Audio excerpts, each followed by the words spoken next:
Assalamualaikum warahmatullahi wabarakatuh. Bagaimana kabarnya adik-adik? Semoga kita semuanya selalu dalam keadaan sehat ya.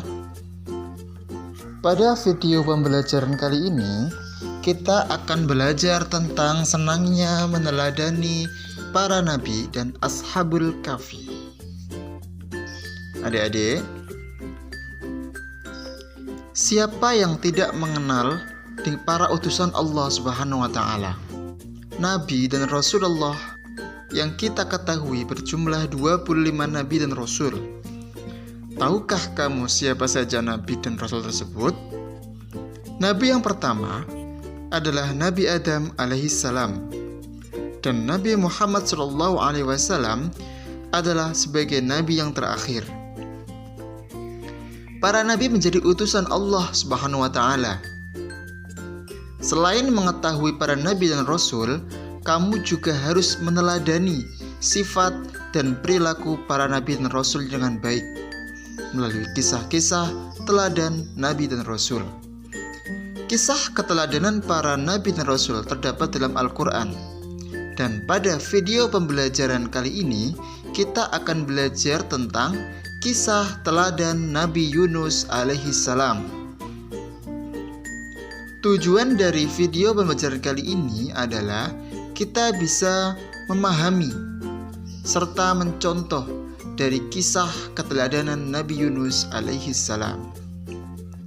Adik-adik, tidak banyak yang dikisahkan oleh Al-Quran tentang Nabi Yunus alaihissalam, sebagaimana yang telah dikisahkan tentang Nabi Musa alaihissalam, Nabi Yusuf alaihissalam, dan lain-lain.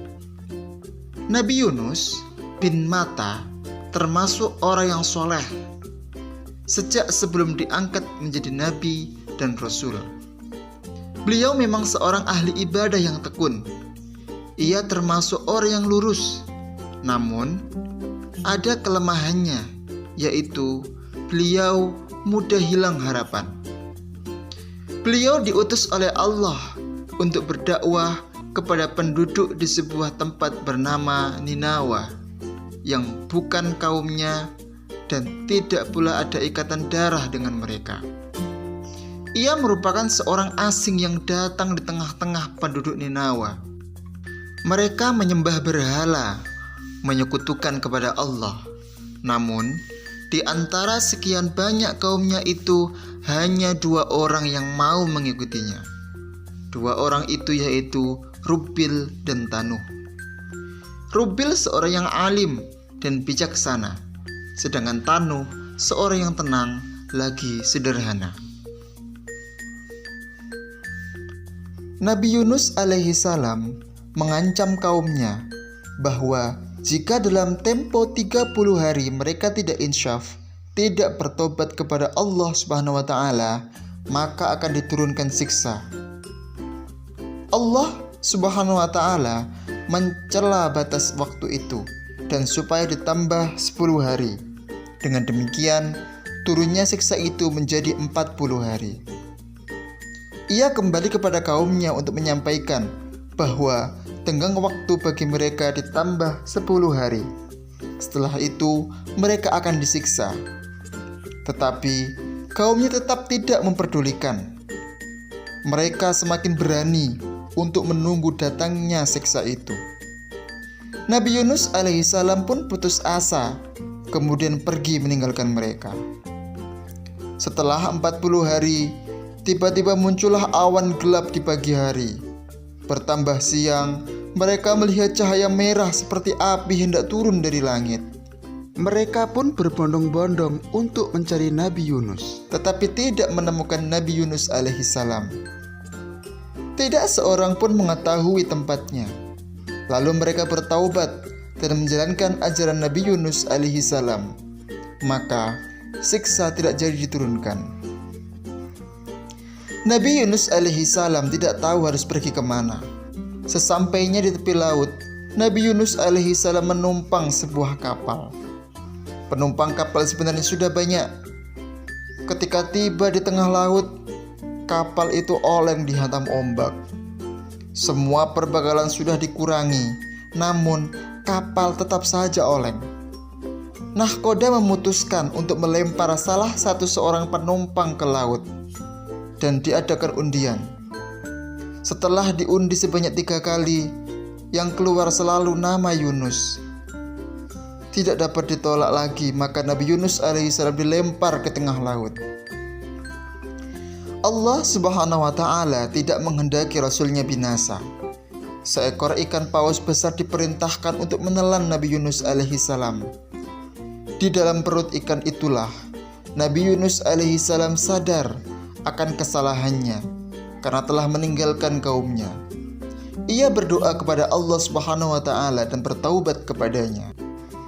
Seperti yang telah dijelaskan dalam potongan ayat surat Al-Anbiya ayat 87 yang berbunyi, La ilaha illa anta subhanaka inni kuntum minadh dhalimin, yang artinya tidak ada Tuhan selain Engkau, Maha Suci Engkau, sungguh aku termasuk orang-orang yang zalim. Adik-adik, atas kesungguhannya dalam berdoa dan karena rahmat Allah Subhanahu wa Ta'ala, maka Nabi Yunus alaihissalam dikeluarkan dari perut ikan paus. Nabi Yunus alaihissalam tiba di tepi pantai dalam keadaan sakit dan lemah. Setelah Allah Subhanahu wa Ta'ala mengembalikan kekuatan kesehatannya, maka beliau segera kembali kepada kaumnya. Ternyata kaumnya itu menyambut kedatangannya dengan gembira. Tidak kurang dari 100.000 orang telah diseru Nabi Yunus alaihissalam untuk menyembah Allah Subhanahu wa Ta'ala.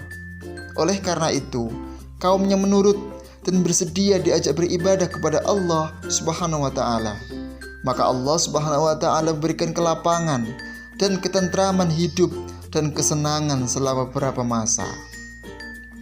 Adik-adik, pembelajaran yang dapat diambil dari kisah Nabi Yunus alaihissalam yaitu seseorang yang sudah diberi tugas sebagai dai atau juru dakwah harus memiliki ketabahan dan kesabaran dalam mengambil sebuah keputusan.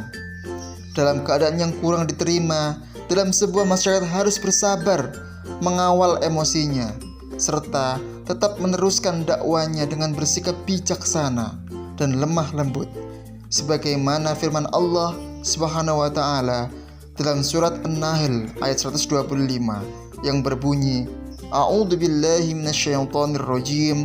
Bismillahirrahmanirrahim. Ud'u ila sabili rabbika bil hikmah wal mau'izatil hasanah wajadiluhum billati hi ahsan.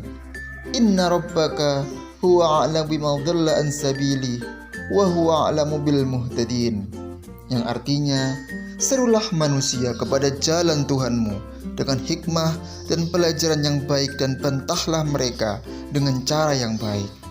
Sesungguhnya Tuhanmu, dialah yang lebih mengetahui tentang siapa yang tersesat dari jalannya, dan dialah yang lebih mengetahui orang-orang yang mendapat petunjuk. Adik-adik, kisah Nabi Yunus alaihissalam memberikan contoh penyesalan Nabi Yunus alaihissalam atas tindakannya yang tergesa-gesa karena kehilangan kesabaran dan meninggalkan penduduk Ninawa. Jika Nabi Yunus alaihissalam masih ada di kota tersebut, Nabi Yunus alaihissalam tidak akan mendapatkan hukuman dari Allah Subhanahu wa Ta'ala. Dari kisah keteladanan Nabi Yunus alaihissalam tersebut dapat kita terapkan dalam kehidupan sehari-hari, yaitu yang pertama, sabar dalam menghadapi sesuatu. Yang kedua, tidak tergesa-gesa dalam mengambil keputusan. Yang ketiga, tidak mudah putus asa dalam melakukan sesuatu dan tetap berusaha. Yang keempat, bekerja keras dan sungguh-sungguh dalam mengerjakan tugas. Adik-adik, sekian dulu ya video pembelajaran kali ini. Semoga bermanfaat bagi kita semuanya. Tugas pada video kali ini bisa kalian lihat di layar monitor kalian. Silakan dikerjakan dan dikumpulkan kepada guru kalian masing-masing. Sekian dari kami. Wallahul muwafiq ila aqwamit thoriq. Wassalamualaikum warahmatullahi wabarakatuh.